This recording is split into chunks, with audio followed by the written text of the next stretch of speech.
with a dessert brand in Soho called Coco Nut. We've been working for a long time, and their whole thing was we want to create an unboxing sliding experience where our desserts slide out with a sleeve on top. Yeah. And they had got tens of millions of views on their Instagram. Yeah. The packaging of the It's an experience. I think the interesting conversation here is you're not just it's not literally just a packaging. It's experiential. for sure. And if you take it into that way of thinking, the old guard who were just making you a coffee cup is very different to, like, can you imagine getting a coffee cup and you just get it out and something, I don't know, it's something underneath, like those hidden things, or even like, as you mentioned in the bakery stuff. Yeah. Getting that, you're right, it's a theatre. I think that's a really interesting conversation, is the theatre, the theatre of food. Welcome to Captive Conversations, brought to you by Captive Wi-Fi. I'm your host, Adam Forman. This podcast brings you the best stories from suppliers, marketers, and operators from our beloved hospitality sector. Now, let's get on with the show. Hello, everyone. Welcome back to Captive Conversations, episode 95. Yes, nearly at 100. We're getting there. And we have Max from Brand here. Thank you for coming. We met a couple of weeks ago, I think. More, like a couple of months ago now, probably. We keep sort of intersecting. I know, we had very brief exchanges, and I felt like we needed to actually sit down and have a chat. Yeah, this is nice. These are the opening questions from Charlie from Pop Menu and called Clausburger, which I haven't yet to get to try, but I'm desperate to go down there. So he said his first question was, if you could have 3 bits of tech in your hospitality business or a hospitality business, or recommend 3 bits of tech that you could sacrifice, maybe a rota system and so on, what 3 bits of tech would you rely on? Yeah. Now, I will caveat this and say I've not come from an operator background. I do speak to a lot of operators, and I hear about a lot of different things. Yeah. But I actually did this exercise last night as if I was an operator, opening my site for the first time, and what would be my sort of 3 go-tos. So I think you've got to cover the basics, have a great sort of POS system, Square or Toast that covers you for the basics, stock management, inventory, sales. Now, I'm a huge fan of growth, anything to drive orders. So I think I would go down the digital ordering route, work with like a store kit, get those direct deliveries, click and collect, maybe QR code ordering at the table, make it a nice frictionless process as possible. Direct ordering, so we're owning the customer data, which leads me on to number 3, which I think ties in nicely, is around the CRM and loyalty piece. And, what I was fascinated about with Charlie's episode last time was around talking about how, you could have an audience on Instagram, not have a direct channel, the algorithm changes, and all of a sudden you've lost communication with your audience. Insane from him. I know. It's insane. I know. It was like that, and then it just like tilted off. I know, and it's kind of scary. Yeah. And, so many of the brands we work with solely use the deliveries of this world and don't have that direct channel, and you're at the mercy of them. And also, how do you, some of our brands use stamp loyalty cards, paper cards, and it's like you need their customers on board to speak to them, to get them to come back. So I think there's a missed trick there about not having that CRM, that loyalty schemes, keep them coming back. So those would be my 3. Yeah, I like them. Good 3. Okay, where do you see in 10 years' time people using AI or consumers using AI? We know how it sort of works in business, but he says, how is a consumer going to be using AI in hospitality in the future, and where do you see that going? Yeah, I was laughing because I was like, what route do we go down with this one? There's so many different facets, right? I imagined a world like, the Adam Forman world, everyone's wearing their Meta glasses. Absolutely. Where we're walking down a high street and we can scan a restaurant. It will tell you the live availability, the menu, the reviews. Because I still find it a bit challenging when it comes to going out spontaneously and finding out where can I go on a busy Friday or Saturday night, milling around Soho. And I think if you could have access to all that live reporting at once, whether it's Meta glasses or incorporating Google Street View into your phone with AI and, like a 7 room, so it plugs it all in. Can you imagine just like, I fancy tacos, and then just pops up with the 7 best taco places that have got availability. And it just takes you straight there. Yeah. So I think that could be a cool world and endless possibilities. And then another one around AI bots, getting an army of them, getting you the better reservations out there, booking your favorite spots. Because I think it's hard to get good spots these days. Do you think that it's going to be like a bit like Ticketmaster? They're going to be like the agents are going to be like taking some of the best spots out there. I think we might get to a place where it's a bit of a war bookings, and you'll have AI agents on the other end accepting bookings, and it will just be a bunch of AI bots speaking to each other. Yeah. So I would hazard a guess that that's a world we might get to as well. I'm quite up for like an AI concierge. Something like that has access, like back-end access to concierge. Because with OpenTable and Seven Rooms and others, there is like a concierge login that concierge is using hotels. Okay. So theoretically, you could, if someone built it, it wouldn't be like an open for everyone. Like you'd have it like in a system that people could use, or I don't know, that hidden concierge and trying to get tables. But yeah, it's an interesting one. I think I do like the option of consumers doing that. I think we had someone else the other day. Their question was, what do you see hospitality using AI for? I think it was in 5 years, or I think it was. Bearing in mind, it's probably going to be in 6 months because it's the way it's going. Yeah. But she was like, I'll come out of my taxi, and the waiter knows exactly who I am, what my preferences are, and then all the information about my profile's there.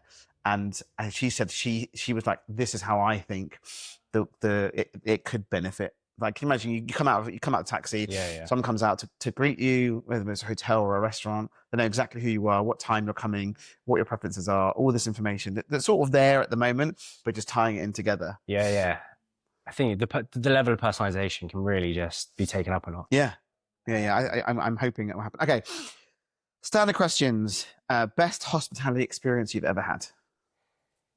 A hard question to answer. Really hard question to answer. And I actually was thinking about this earlier.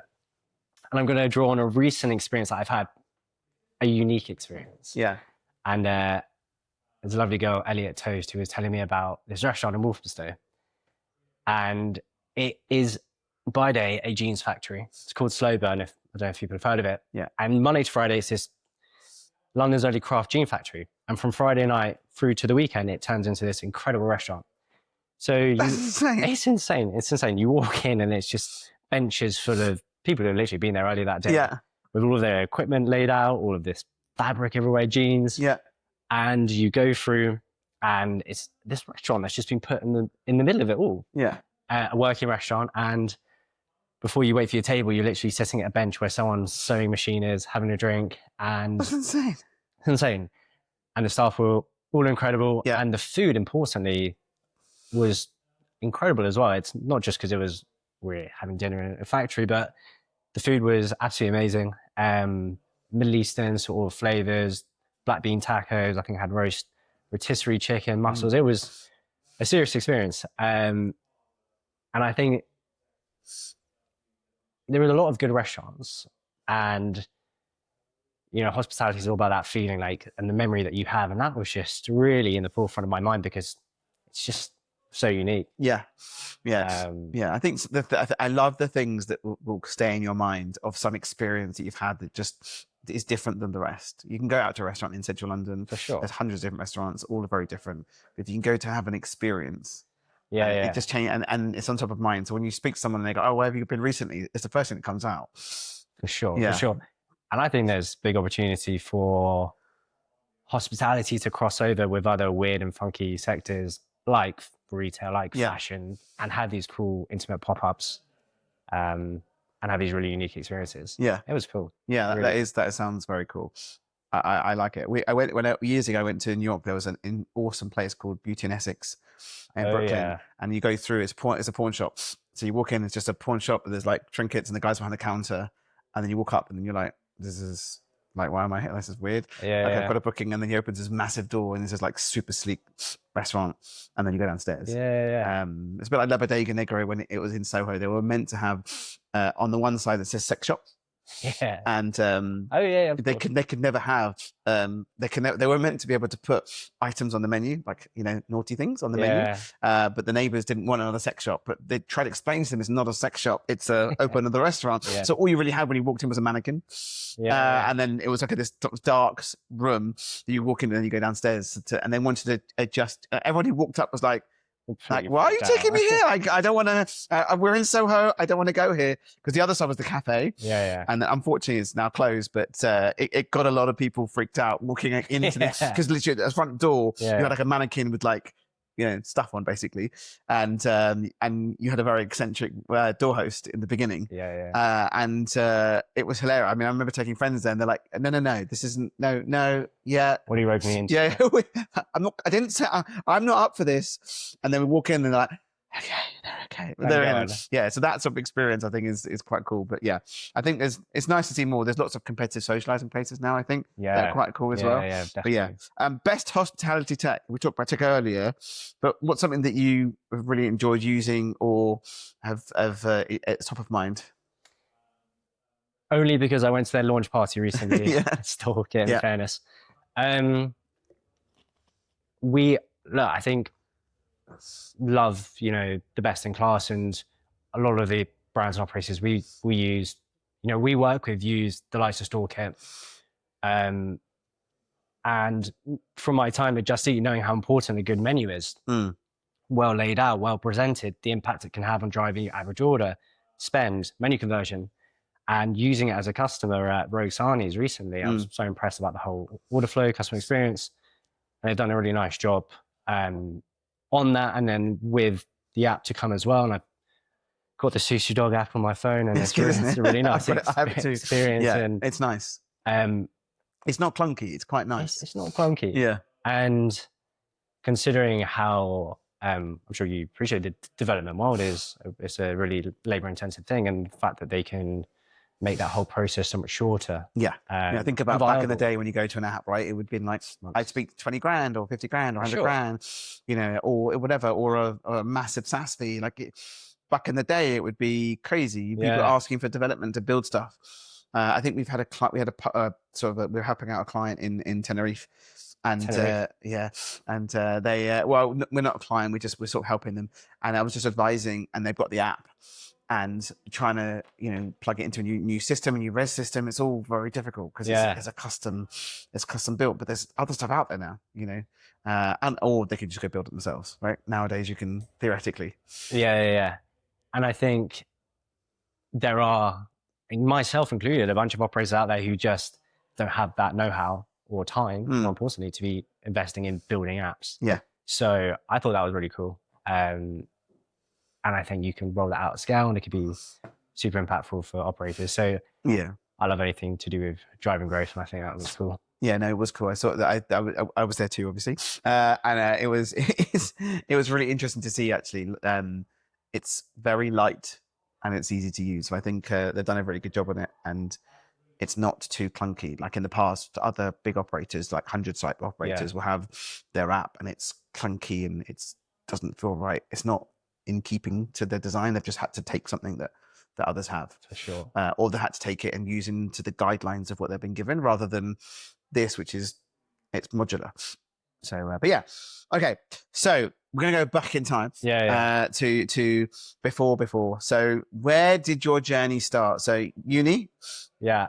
Where were you at uni? Was in Nottingham. What did you do in uni? Uni was a fun experience. I learned a lot about nothing. So I wasn't really sure. Wasn't really sure what I wanted to do. So I love geography and I love business. And I found a course which is geography and business. Nice.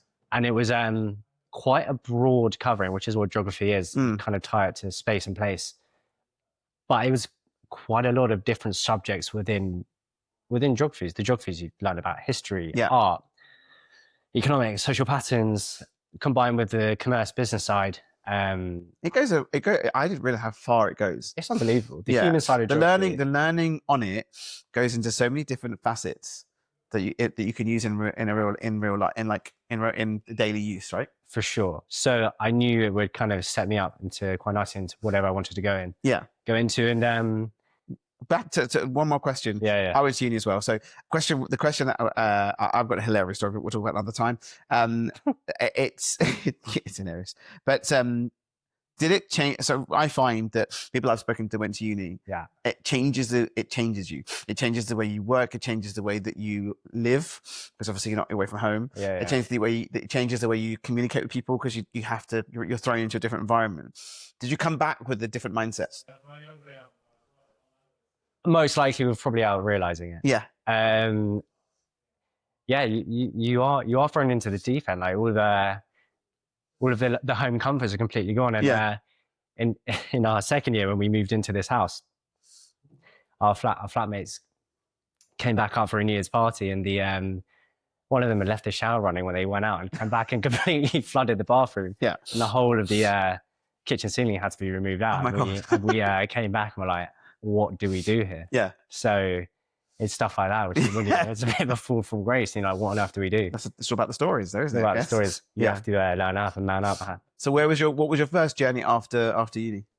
So that was 8 weeks. Yeah. In Sushi, my local sushi restaurant. Okay, awesome. Yeah, which was cool. Which was so I did get some hands-on work in the hospitality world, and that was serving. Yeah. It was like me and one other person. It was a really tiny shop. Yeah. Hands-on experience with customers, taking orders, and getting a feel for the hospitality world. Loved it. And then straight after that, went to Deliveroo for 6 months. Yeah. This is my gap. What stage was Deliveroo in at that point? It was hilarious. It was end of 2016. Yeah. And they were quite early on still, and definitely raising money at the time. And in a 6-month period, we'd moved office. We'd gone from a small little office, 20 of us in King's Cross, hiring couriers at a mentally fast pace, trying to, we had about a target of 30 couriers per day per person, all across the UK. Yeah, because Uber and Deliveroo were quite similar at the same time, right? I think so. I think it was maybe Uber first and then Deliveroo just after. Oh God, I don't remember. I think they both came into the market.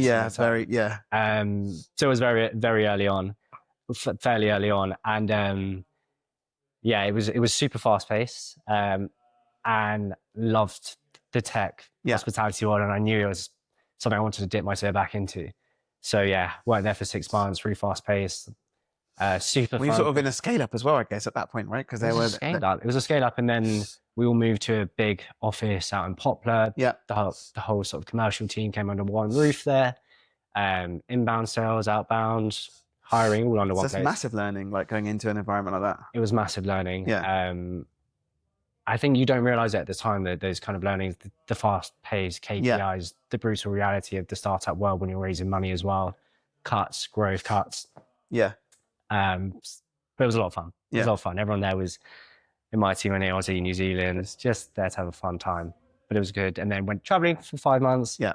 Came back and I was like, what on earth? Where do we go from here? And I thought I wanted to go into recruitment, had a few interviews and felt like that's probably not going to be the place for me. And ended up in the telecoms world because I saw the on-target earnings were absolutely gargantuan at the time. Yeah. And I thought as a 23-year-old, a massive boom as well. Like it was huge. Everyone's buying everyone else out. But back then there were loads, right? Loads of businesses out there. For sure. And so I went into the telecoms world for 18 months, not knowing a single thing about telecoms. It was a real learning curve. The whole technicalities of it all, the amount of acronyms that you had to learn. And I ended up, when I left, everything I didn't know I was writing down. Yeah. So I'd written basically a new dissertation called The Communication Guide for Dummies. I love that. Yeah, it was cool. And everyone else in the business who was a new starter got it. Yeah. But I could just feel like it was great money, but the passion just wasn't there. Yeah. And again, I was kind of scratching my head thinking, what is going to come next? And then someone reached out and said, what about, a recruiter saying, what about Just Eat? And immediately I knew this is super interesting. I loved my time at Deliveroo. Yeah. Love food, love tech. It seems like a natural fit for me. And I spoke to them.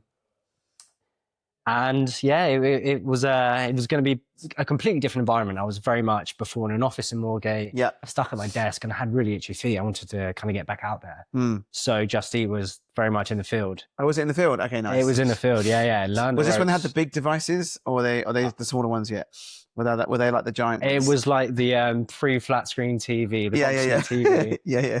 You go and you're like, yeah, what's that? It's a Just Eat tablet. Yeah. Did you remember? Did you end up going into venues where they had like I called it Starship Enterprise back then because you had Deliveroo, Uber, Henchman. Yeah. You had there was 6 or 7 others. There was like loads. And I remember going into a client of ours and literally this before integrations, right? It was like the till was here and there were just shelves of things beeping and flashing. It was mad. And then the people with the virtual brands their wall, and you've got about 20 tablets. You're like walking into a Curry's. Yeah. And you're like, the amount of hardware you got in here is insane. I remember, I think Toss, before they got investment before the owner left. I remember going into the one because they bought Vital Ingredient.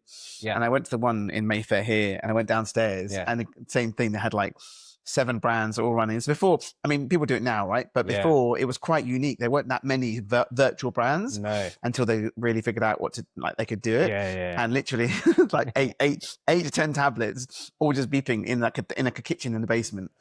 Yeah. Because it got to a point where I started in the acquisition world, bringing on new platforms, new brands onto Just Eat, and 2-in-1s were a bit of a thing where you could kind of get an extra commission for a sign-up if you brought on their second brand as an official brand once the pipeline started getting dry. Yeah. But yeah, so was that a conversation to someone maybe going, you do wings. Why don't you just, launch a wings brand? And then and you'll make more money because you'll have something else. Was that like a phone call you may have had to some brands to while it was quiet? Potentially. In fairness to Just Eat, compliance were quite hot on it. Yeah. They were like, let's make sure it's Japanese and pizza.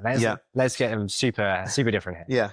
Yeah. But I was at Just Eat when COVID kicked off. Oh. And so the first 6 months, I joined in May 2019, and then almost 12 months later, we're bang in the middle of COVID, and delivery went absolutely insane. Yeah, insane. It went insane. And I'm a twin, and my brother at the time was in recruitment in pharmaceuticals. Yeah. So he was recruiting for AstraZeneca, Pfizer.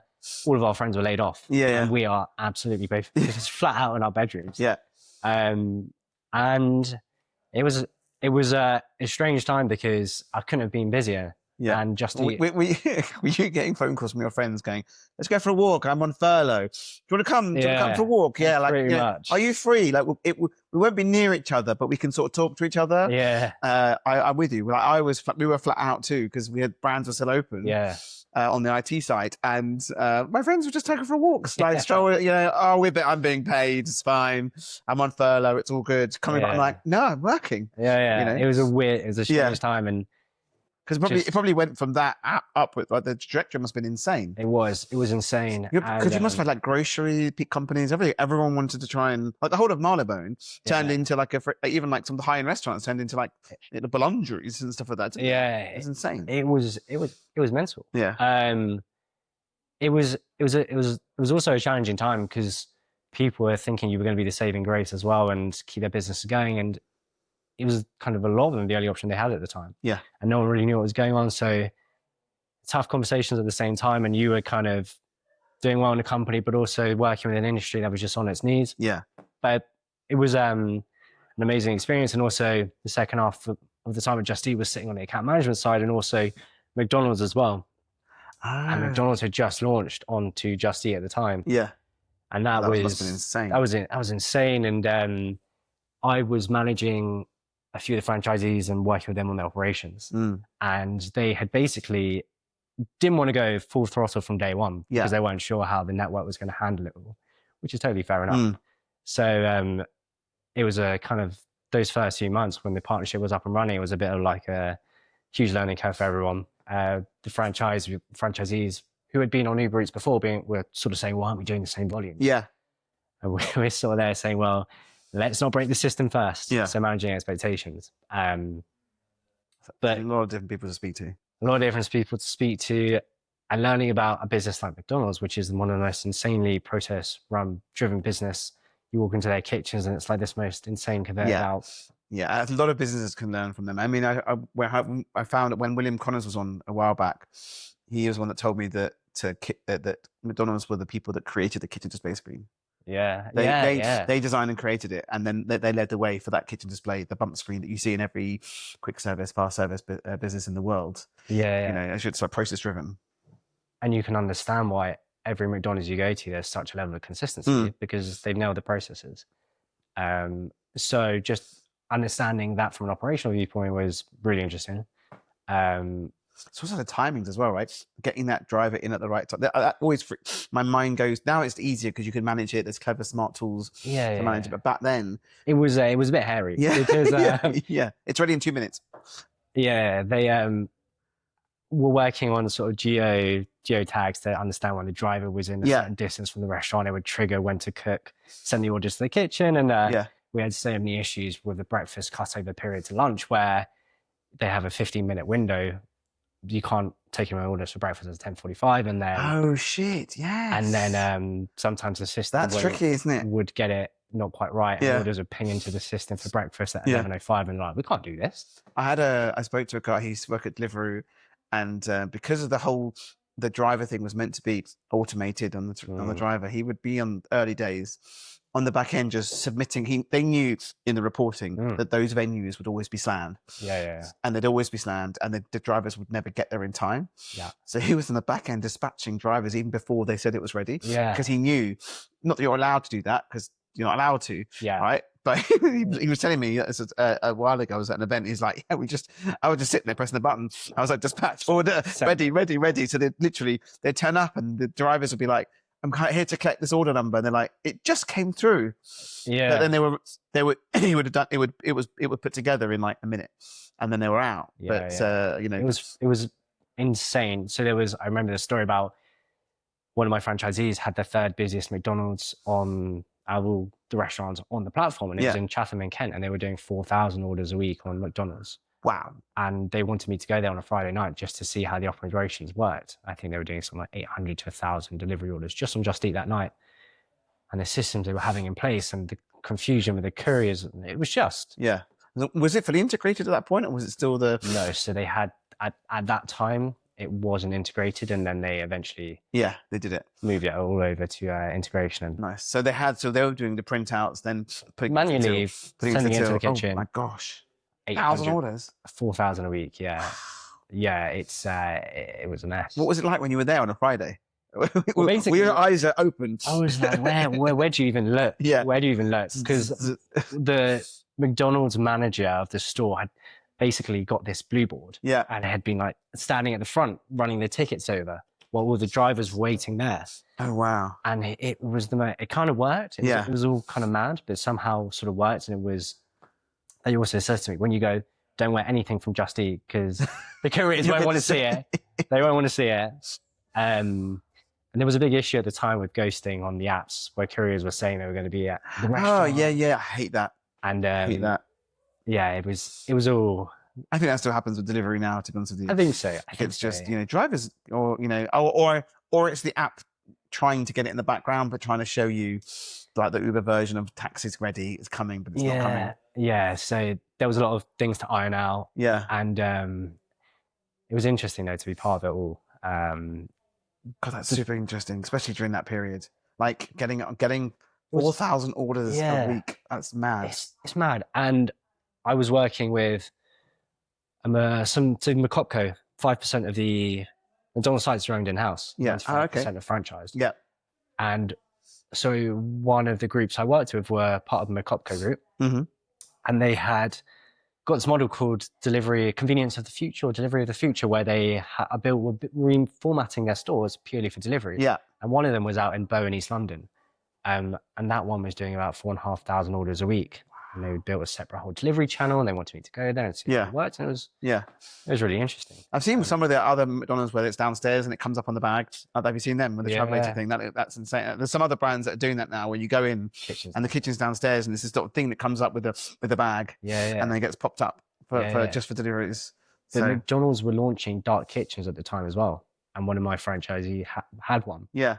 And it was weird because that was in 2021, and COVID was slowly normal life was slowly coming back, and they were kind of asking me, are we still going to do these order volumes? And I honestly said, I have no idea. Yeah. I have no idea. I think deliveries now going to be a completely permanent fixture to people's lives. To what extent, people go back out? Are they still going to get delivery as much? Who knows? But it's going to be a bigger part of people's lives than it once was.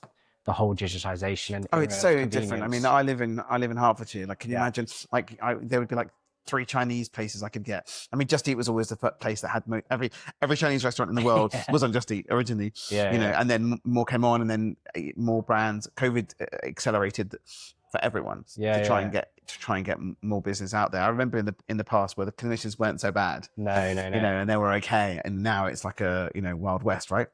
It's tough. Just Eat kind of was always like the eBay of food. It was just basically a marketplace. Yeah. And delivery was the opposite model, where the brands came and the independents followed, and Just Eat was the independents, and then the brands followed. But those outer areas of London was like the Just Eat heartlands. Yeah, they really were originally. They were like, before they were never on Deliveroo or Uber. They were always, I'd had Just Eat way before those other brands. Yeah. So they've done a good job of getting them on board, because I think the delivery piece was just done by them. It was never done by Just Eat driver. All right. So it was all about self-delivery. Yeah, exactly. And that was the moneymaker. Yeah, and it wasn't too bad. I remember early doors, just like one of the first. I'm older than you, so I've seen the older Just Eat devices, and there was this like box about this big, and you'd have to tick a green tick to accept the order, and then it would print out the order. Obviously now it's different because it just it auto accepts, but it's come a long way. But so how long were you at Just Eat for? 3 years. Okay, wow. 3 years. And it was interesting. I am very much out in the field. I honestly probably cover most areas of London. At the start was North London, went as far up as Tottenham, Edmonton, Wood Green, Turnpike Lane, down there, went west. And then the last few months, the South London TM had gone, so there was a vacancy, and I was living fairly centrally at the time. So I was covering basically from Southwark down to Norwood and Streatham. Saw it all. That's awesome. Because not many, I had someone a little while ago who used to work for, it was a magazine. And they would go every day out to different restaurants, different areas. Not many people would have done that. Like they'll get to that part of it. You managed to sort of like spread all the way out. I've seen it all. I'm sure you've seen interesting operations as well. I've seen a lot. Like open that door with someone's back garden of like. Honestly, a big thing was we had non-standard signups, and it would always require an in-person visit. And I had like people's flats I was going into. They were making me tea and biscuits. So while we signed them up. As long as they're past the food standards agency, it doesn't make a difference, right? There were loads of people doing pizzas and burgers and quite amazing stuff. Yeah, it's insane. Quite amazing. So saw a lot. So then we move on to, was that the last move before you were now? Okay. So how did that come about? So I always kind of looked ahead and thought, what does life potentially look like after Just Eat? And I wanted to be somewhere where Just Eat, great company, but also massive. I want to be way more hands-on. Being a smaller company, didn't really think it'd be as small as like three or four of us. I went really the other way. But an opportunity came my way. And it's funny, I wrote about it today. I've just hit 4 years, and I was reminiscing about the message I got. I saw the photo of you on LinkedIn. That was nice. Yeah. I was like, that's been 4 years. And Will reached out to me, and he was like, packaging. I was like, okay. But we have all these brands. I was like, okay. All right, I'm very open to this.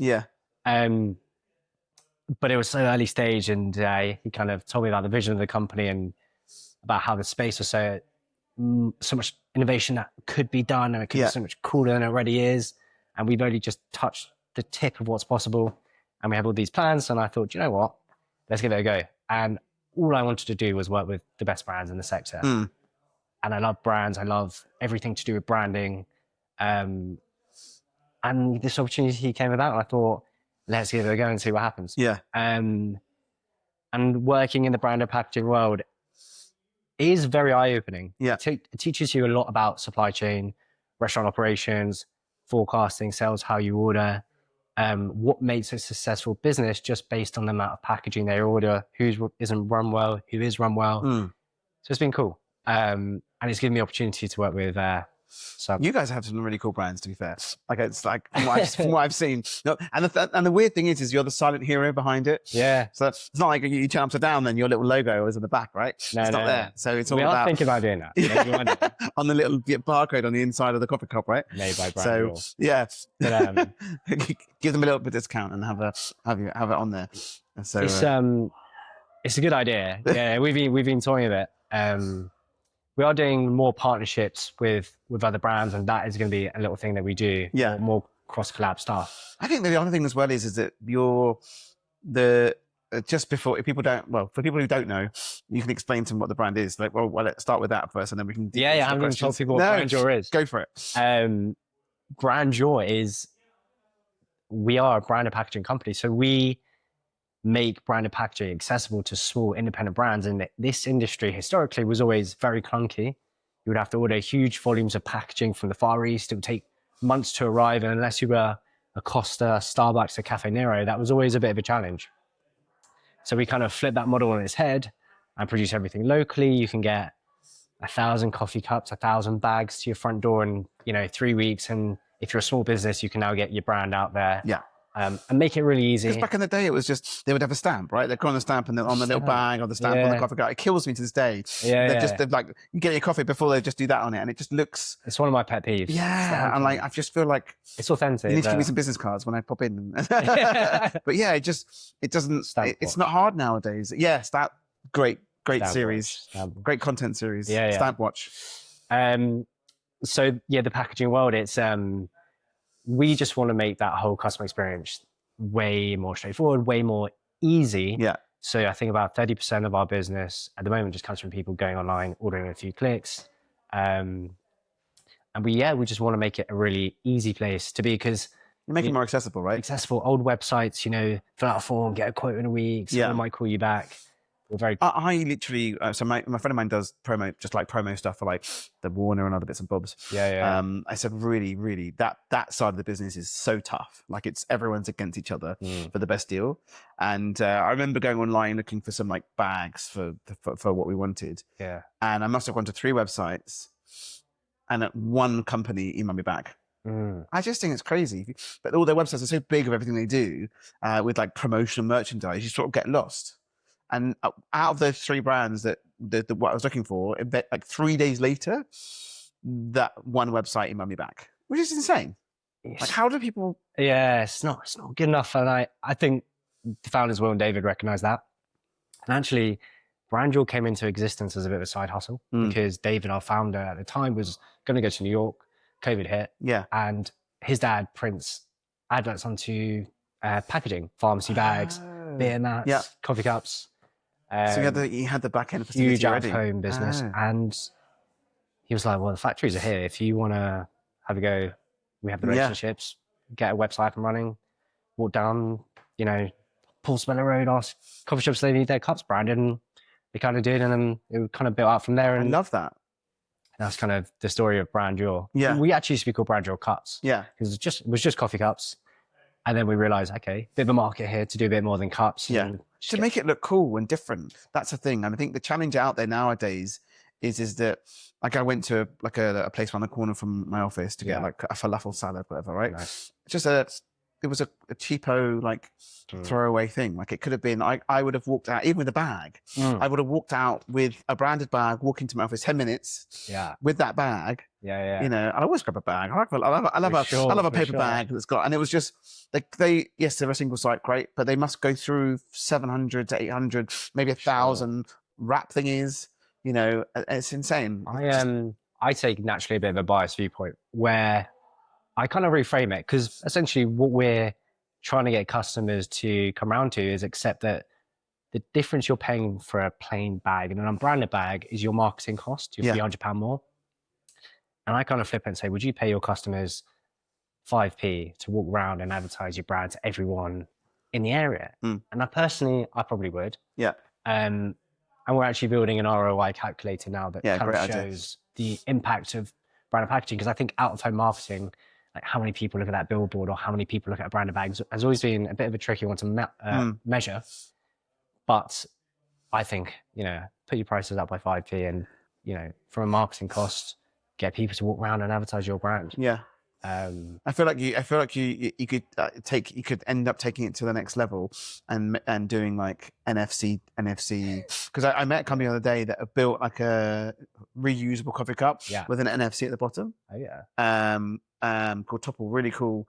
And so they haven't done anything really with it, as in like you can't tap it and do anything yet, but it's NFC. But you can get really cheap NFC now, like super cheap. You can get like 1,000 stickers. So think about, I can really imagine that maybe the bottom of your coffee cup or underneath the packaging, turning it into something else, like gamifying the coffee cups. I think I saw someone the other day. I saw it was Instagram reel. They were doing it was basically an advert for a stamp card. And instead, what they were doing is every 5th coffee cup they wrote free at the bottom. Which got them nothing. Got them no return visits except giving away free coffee and maybe the visibility of they're giving away a free coffee. But if you turn it into like a game, for sure. You know what I mean? So you could have brand your games. Right? And then they tap the coffee cup and they can spin the wheel, and then they could do stuff like that. You turn it into something a bit more engaging. So it's interesting. I think there's low hanging fruit there. And I think I don't think enough people use it. It is as long as it's compostable, I guess, with the sticker, which I'm sure it would be. But I think that would be pretty cool. For sure. I think you can get more ROI out of your packaging if you link it to your loyalty scheme, or if you, to your point, gamify it or turn it into a cool landing page or whatever it might be. There's definitely stuff that we can speak to more customers about. Especially the account management team, or we can take your packaging one step further by doing such and such. Yeah, I think the other thing as well is that people are usually going for it, looking for themselves. And if they don't get that response on that website, for example, but you're able to give them the guide. Is that something that you guys work on as well? So the challenge some brands have is that, and you're saying it's interesting because you are working with some cool brands. I'm sure you work with loads, but the nice thing is that the younger brands, as you mentioned, are up for having their brand visible. It's the visibility of it, of out there, whether it's the sandwich paper, whether it's the coffee cup, whether it's the bowl, and so on. It's super important. And I think we speak to our clients all the time when we look at that sort of stuff, put QR on it or something, make it relative. So is there something you help guiding the clients with as well? On the design side? Or is it like how to utilize it in the best way? Because obviously I'm sure you've come through with some sick designs that come in and you're like, that's amazing. I'd say we take a little bit of a consultative view on that one and see what works best. But I would say, actually, when people ask us for branding advice, our general view is keep it very simple. Purely from a branding perspective, 1 or 2 colors. Do not overcrowd the space on the cup, because ultimately your print area is quite prime real estate. So you don't want to have the whole menu printed on on your coffee cup, but have it so it's super recognizable. And if you're walking down the high street, make it really visible and bright. And bright. I like a black and white cup. You can't go too wrong there. But our biggest bit of advice to people is get it as big and bold as possible and simple. I really like the vibrant colors, like Sourdough Sophia, for example. Pink. The pink. I just love it. I love the whole, even the logo on it. It just looks. I think, it looks cool. I think they've done a good job. And I think the best brands out there, the most recognizable ones, if you go home and check out all the best brands out there, they don't really do more than 2 colors in their logos. No. You think about like Farmer J. And it's just a logo. No. So if they do it well, it's because I was in Holborn earlier, walking past a Pret. The word Pret had gone. It was just a star. And you obviously knew exactly who it was, right? So if you can get to that, if you can get to that stage, like Heinz, or McDonald's, the Golden Arches, right? That sort of stuff, like same Heinz, So if you can, I think if you can elevate yourself to like Farmer J, you would know their logo without even saying Farmer J, right? And same probably Salad Project and Attis, and Attis has got the name in it, but those sort of brands, they all seem to be like trailblazing into what they're doing, into branding, But I think we always say, just keep it simple. There's cool stuff you can do, and we encourage people to do that as well. Whether it is a QR code, or whether it is arranging a new thing that people are doing at the moment, is on coffee cups, especially arranging their branding around the rim of the cup. Watch House do it. We work with a brand, it's a cool little brand called Acre Deli in Notting Hill. Things that just look smart. and clean. Clean. It's interesting because I remember years ago we went Black to Coffee, and I remember some guy coming in and basically saying, because the coffee cups changed. You had like the Costa style, which is still sort of there with the rim. Like, it was really difficult, old school, hard to do branding, and then all of a sudden things changed. You weren't given two coffee cups because it was too hot, or the sleeve. It's changed, like the whole aspect of like the thickness. It just feels a lot more premium in most places now than it used to. For sure. I think since I've been over 4 years, we've actually swapped our main coffee factory into a new one that's just more premium. The thickness of the material. It feels like different. Like, I don't know what it is. It's that I think it's ergonomically, feels nice on the hand. Yeah. We think double wall cups feel better, and I think sometimes if you put a sleeve over a single cup, it just removes the branding. Defeats the point. I agree. So double wall. Double wall. Okay. All right. So this is one of the we're coming towards the end. So, actually, before we do that, is there anything new happening? Like, what do you see in obviously the coffee cups? There's the packaging and so on. What trends have you seen, like that you can share? Because people want to do different stuff the whole time, right? They want to change and iterate and make things cool. What have you seen? Is there anything you can share? There is some stuff. We've actually just hired a new head of supply chain who is looking at cool stuff happening in China, and there's huge amounts of innovation happening there. So we got our finger on the pulse there. There was something I saw actually on Instagram the other day that I thought was mental, which was super cool. There was this bun shop in Shoreditch, and they've designed their packaging like a handbag. And this girl did this video. It's got millions of views on it and making the whole experience fun, and different, and it's functional, but also looks cool. She turned this bun box into a handbag. So I think there will be more opportunities to have fun with the packaging. I think from a new product development, on a more technical side of things, sustainability, there are more companies out there like Nopla who've just raised a bunch of money that make packaging out of seaweed. And I think we'll get to a place where far more sustainable materials come onto the market and be far more accessible. So I think from that side of it, it'll get kind of interesting. But I think I'll go back to the point on how packaging can be used for more than just packaging, and how it can be seen as a channel to build loyalty, to drive takes you back to the Happy Meal, like the original Happy Meal, when you could rip stuff off that as a kid you could make it into anything. Or Monopoly. And I think that's so cool. I think that would be awesome. I think if people could take that opportunity of making it into something else, you know what I mean? Like the Happy Meal was always the easy, like it was just something you could. I remember there was a couple of other brands that did it as well, where you could take what you've got and so on. I think one memory I have of about 5 years ago was getting a burger, and I lifted it up, and the thing just sort of like opened like a puzzle. You'd lift the top up, and the whole thing sort of like the burger was perfectly fit in the middle. It wasn't like it wasn't wrapped up so that when I opened it, the cheese sort of like screwed out. It had these really like pins that were like perfect, and the burger was slightly raised so that it didn't dribble off. It was amazing. And it was just, I opened up, it was like a masterpiece. I was like, this is the first time I had a burger where the bottom isn't soggy, or it wasn't wrapped in a patty and bun style thing where you just open it and everything just gets that your cheese is gone. So I challenge you for the best burger, the best that keeps a burger. We got signed off a marketing budget to go try the most expensive pastries in London.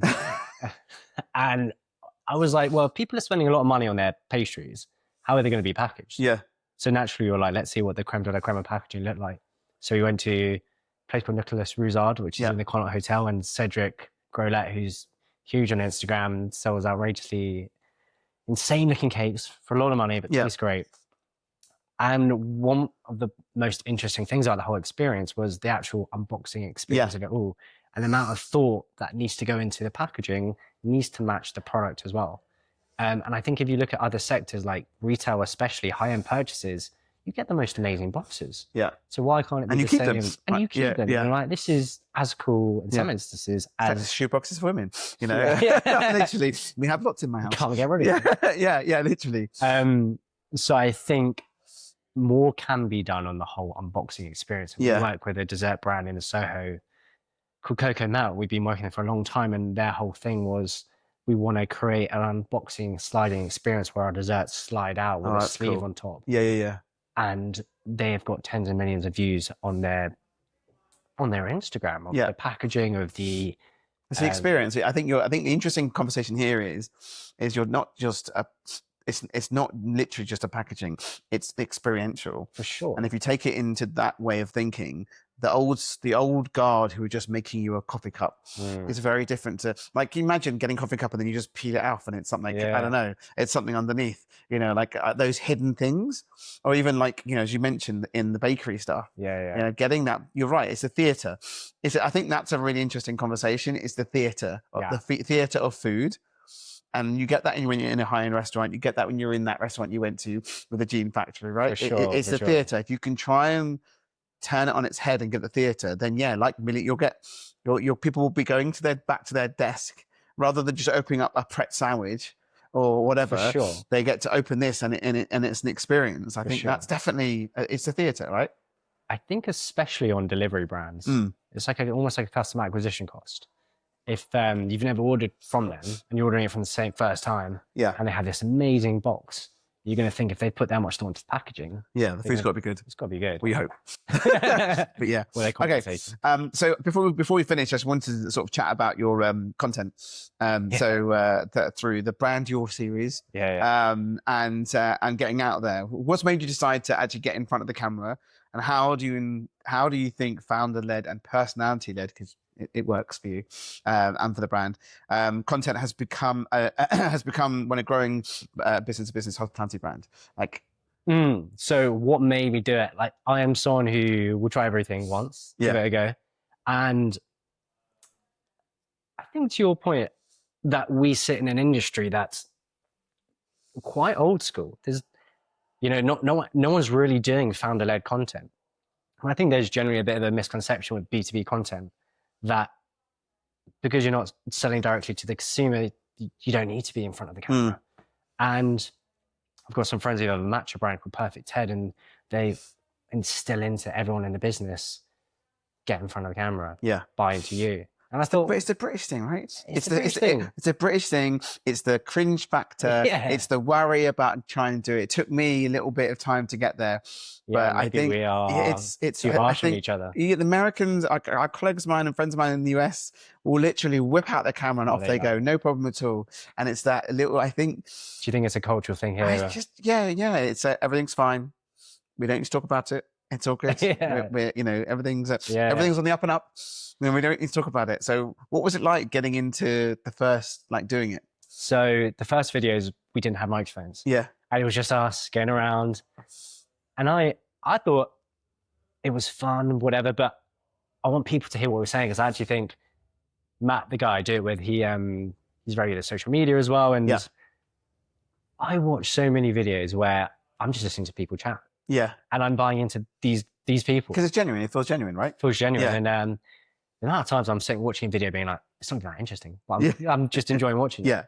And I think going into the B2B side of things, as I'm sure you appreciate in your world, a lot of business is about social selling, buying from other people. So why wouldn't you be selling people you as a person? Yeah. And especially on high trust purchases, where someone potentially is in the long run spend thousands of pounds. For a long period of time as well. I guess it's also building that relationship out, right? For sure. So, you're just, and to the point earlier when people you haven't seen in a while come up to you, and it's like, you're building that familiarity, and it sets you apart from other people that aren't. And I think as long as you have the drive and fear of not embarrassing yourself to go and do it, it's a no-brainer. But also, I think you have to embarrass yourself sometimes, right? Yeah, because it's just hilarious. Swallow the pride. Yeah, do you know what I mean? It's good. I was talking to a colleague of mine, and we've got so many outtakes here. It's hilarious. Our conversation when we first started, before this was recorded, before I actually will start the thingy, was quite funny. Yeah. So I think I need to give it to someone to get some hilarious outtakes. But I think I actually something you should do is get some of those. I'm sure you've got some hilarious ones. The blooper reels you're going to have to release at some point. But so I think I find that that you're being front of mind. Yeah. And what's the response you've had from the content? It's generally been good. And I think people just enjoy watching us, and then it's kind of like, oh, well, you guys sort of do packaging as well.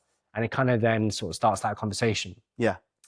And but I think you're following up with going to those events where most people just do a bit of content about this is what we do, and they'll either do a premium plush something, or they'll do an advert, but they're not following up. And I think the interesting thing of what you're doing is you're making yourself known in the events. So then there's that double connection. Oh, I saw your reel, or I saw your post, or blah blah blah, and you're meeting people. Definitely. I think when you commit, you have to go all in. Yeah. You can't just be someone that sits in the room all day, doesn't see anyone, put a few video online, and that's it. To your point, it kind of has to go hand in hand. And I think a big goal for me this year was, I think the second week of January, I posted 5 days in a row on LinkedIn and didn't realize. And I thought, all right, let's just see how we go this year and try and keep it up. And at times it can be tricky. But I think pushing yourself, a big goal for me this year was just be uncomfortable. Post every day, put yourself out there, get mic'd up, and it can only be a good thing. Yeah. And if you get no traction, pivot, move, try something different. Yeah. I want it behind the scenes. I do. I want it behind the scenes. We will get you. Have to. I really want to see it. Because it's so interesting of what it was to what it is, or how it's done. Do you know what I mean? Like I feel like I want it behind the scenes series. How we create our packaging. Yeah. You'll have like a huddle of people in an office all like talking to each other, and then all of a sudden it appears. It's my magic. But it'd be cool, I think. But listen, thank you for coming. This was really interesting. Thank you. I love what you're doing, and I really like that you're building in public, and it's really hard to do that. So I'll give you a round of applause for that one. But it's really nice to see what you're doing, and I'm really enjoying the content. Thank you. We got pushed. We were in live content with a guy called Sean Walshiff, who was here last week for a US team, and they were all very much like build in public, show yourself out there, be present, and so on. And it was difficult, but once you've started, which you have, there's no turning back. Yeah, there's no turning back. You've got to go do it. So thank you for coming. That was awesome. Let's start with the last questions. Yeah. So this is the best restaurant. Best restaurant. I did write this down. What was my best restaurant? Come back to me on that one. Okay.